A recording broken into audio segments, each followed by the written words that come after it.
Your Steve Jones Show podcast is loading now. The Steve Jones Show podcast is sponsored by Sunbury Motors, North 4th Street in Sunbury, and Sunbury Motors Kia, routes 11 and 15 in Hummel's Wharf. Great to go to Pittsburgh now and be joined by Chris Mack. Chris, welcome back. Great to have you with us. Thanks for having me, Steve. How are you? I'm doing great. I will stay away from the Pirates because I want to keep this positive. Good idea. Brutal. Really, they're brutal. All right, Omar Khan, no surprise. I think I made the comment the other day, the leader in the clubhouse. Chris, give everyone an idea about how this guy has paid his dues to get to this point. Omar Khan is, for lack of a better way to put it, a Steelers lifer, and that's meant as a compliment. Other than a year or two, I want to say, interning with the Saints in his hometown, New Orleans, about 20 years ago, his entire football career has been spent in the Pittsburgh Steelers front office. He is the guy that made it cap manageable for them to put together a roster around Ben Roethlisberger's ever-increasing salary throughout the last decade and a half. He's the man who's helped construct the T.J. Watt contract extension, who will help construct the Minkah Fitzpatrick contract extension, the guy who helped keep what was then a sane Antonio Brown in Pittsburgh as long as they did, with the financial commitment they gave him at the time. This guy was Kevin Colbert's capologist, and he's going to go forward being Andy Weidl's capologist, as it sounds like Andy Weidl, VP of Player Personnel down in Philly, is most likely going to be hired as the assistant GM. I shouldn't say most likely. It's going to happen. It just hasn't been officially reported yet. Yes.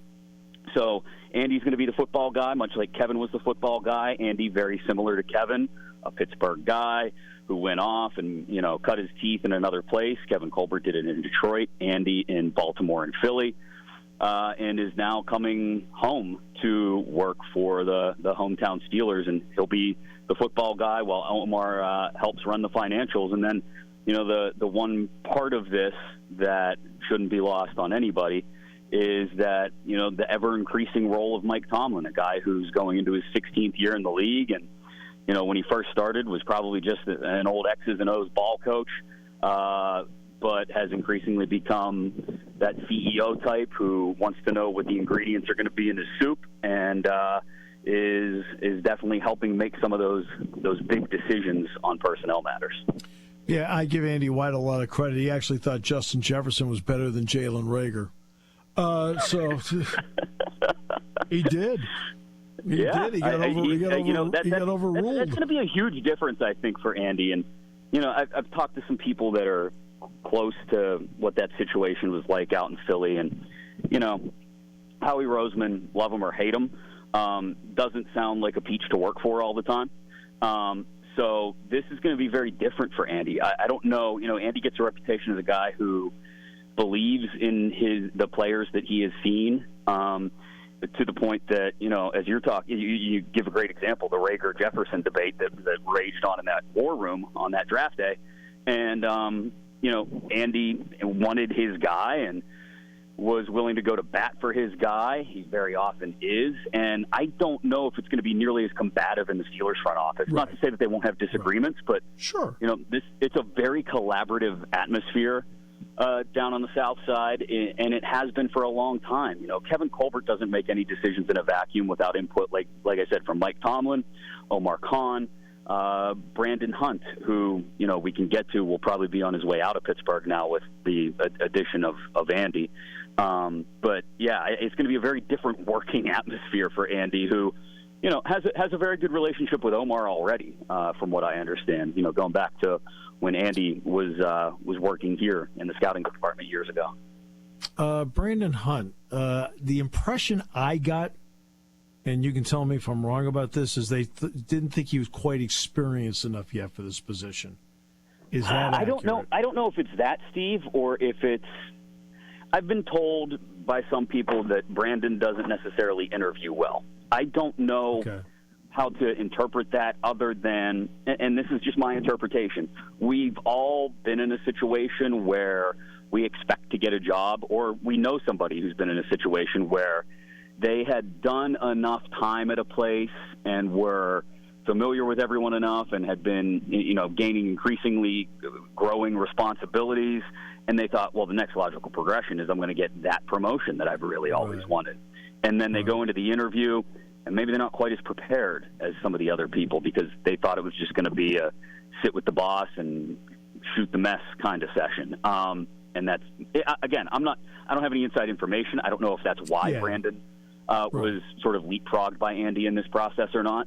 But when you hear somebody say that Brandon, who by all accounts is well-respected, a ton of people in the organization like him and the job that he's done in building the roster, helping build the roster here, hasn't really even had his future addressed with the team yet. That tells you, I think, that, that for me, the only way that computes is if something went sideways in the interview process. All right. I believe it was on your show that Doug Whaley made his comments about Jack. Yes, it was. Okay. To which, now, if you were watching the video stream of our show, did. you saw the indignation on my face. Yes, I did. Now, I'd like to point out that by all indications, Doug, who's an Upper St. Clair guy, is very well liked by a lot of people. Okay? He is. And so I want to. This isn't personal with me at all. It really isn't. It's just comical that it's my broadcast working partner who's in like every Hall of Fame on the planet. It's okay. All right. This is and I mentioned this earlier. This is the part that's struck me. Look, you and I both know that today's athlete is bigger, stronger, faster. I mean, every sport right now, because of off-season training, has better athletes now than it ever has. I think that's fair, right? Yes. Okay. All right. This is what struck me about that. When I'm looking for a difference maker in a player, regardless of sport, okay, they're all close. So let's use a football example. He runs a 4.42. He runs a 4.46. Okay. So if you hold your hand about 4 inches apart, that's how close it is. I want to now know of the two of them which one knows how to play. And when he made the comments about Jack, that told me he doesn't know how to look for guys who know how to play. He only knows about measurables.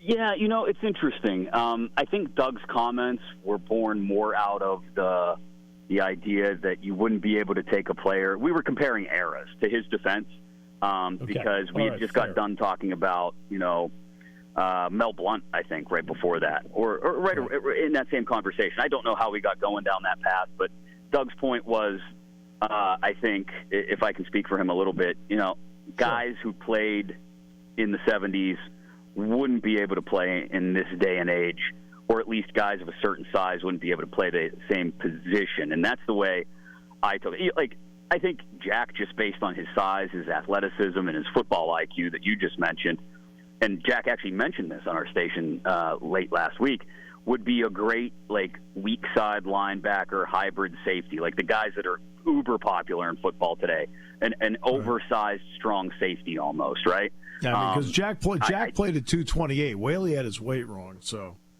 Yeah, no, you're right, and so yeah, I still think he'd be a Pro Bowler, an All-Pro at that position if you pick Jack Ham up from 1970s Jack Ham and you drop him in 2022, give him today's nutrition and advanced athletic equipment. My God, yeah, Jack would still be at the very least a perennial All-Pro, to just be at a different position. I think Doug is very good at. You may remember we had a conversation about LSU and USC and Mike Tomlin probably about 6 months ago. So Doug's very good at giving a for instance or an example, and in the way he phrases it, people latch onto it, and very quickly it's a hot button topic. So we thank him for that every Wednesday when he's on our show. He did, but because the reaction, I watched the video. The two of you are like, "What the hell?" Well, especially for me. And Doug, look, a lot of people made this accusation. It had nothing to do with the fact that Doug's a Pitt guy. Right? As a Penn State guy, I mean, my brain melted a little bit faster When he said that. Hell, Right. Jack could play today at just at his size. He might not have the same moves and the same quicks that he once had, but football smarts and size. I don't want to run a come on, he's route out of the 72 backfield now, against that Chris. guy. He's 72 now. He couldn't play today. No. Sure he could. Actually, he could. What's interesting? We talk about his weight. He played at 228, 229, somewhere right around there. He's about 10 to 12 pounds less now. I mean, he is in remarkable shape. Oh, no. I mean, when I saw you guys last fall at what forever will be known now as the Illinois game, unfortunately, it was. I refer to it as that thing. I was. I hadn't seen Jack personally in years at that point, and I was still astonished at what great shape he looked to be in. So you're right. Yeah. Doug's very good at saying things, and like I said, phrasing them in a way that kind of stirs people up. And hey, I'm not going to complain. It gets people to watch and listen. Oh, sure. But you know what? Again, I've never met him. I'm not even sure E.J. Manuel met him. No, I'm just kidding. I've never met him. You had to go there, didn't you? All right. I've never met him. I've been told by everybody that I know that he knows that he's a great guy. He's a remarkable dude. Great guy. I mean, you don't play for Jim Render and not have some good character qualities about you. Exactly. You mentioned Upper St. Clair. So, great guy. And still a very good dude. And he told us this morning on our show, it was, hours after he had found out that he wasn't going to get the GM gig. He was one of the six finalists. He was very humble, very kind, very congratulatory towards Omar Khan, towards Andy Weidl, and just very thankful to the Rooneys for the opportunity to even be involved in the process, because he's still got a gig with the XFL that he's still very excited about. They're involved with their player development and their football operations there as they kind of ramp up for next year. Well, you could either work for, the Art Rooney II, or you can work for The Rock. It's up to you. I mean, it's not a bad pair to have to choose from, right? Bad. It's not bad. It's not bad at all. The Pirates. No, all right. Let's just end on a positive note. All right. Okay. You keep wanting to go there. You must have the game on in the studio or something. Don't do it. The Pirates are always that fallback joke. It's always great. But they retain Rust. Mm-hmm. They retain Rust on a 6-year deal, which you told me they were going to do. It sounds like they're still interested in retaining Malkin and Letang if they can.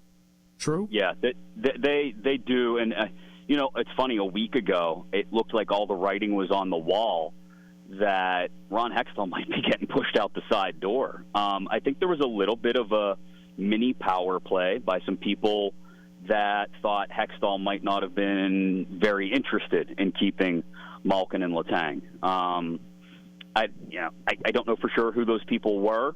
I do know that if Sidney Crosby were asked, he'd be very interested in retiring alongside Evgeny Malkin and Chris Letang, or at the very least, all of them finishing their careers in Penguin jerseys. Right. So if he's being asked, then Sidney Crosby is very interested in that, and he does still carry some weight within that organization, as well he should. And so it seems to me now that Hextall has been given, I don't want to say the marching orders, but has been told by the Fenway Sports Group, the new owners of the Penguins, that, listen, we still want to compete for cups as long as Sidney Crosby is playing like he did this year, as long as Chris Letang is healthy and playing like he did this year.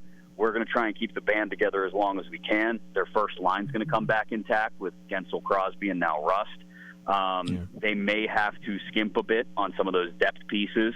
The Evan Rodriguez's of the world, may not be back, or they may bring back even cheaper versions of them to fill out those bottom two lines around Jeff Carter and Teddy Bluger, because they've got the depth down the middle at center still.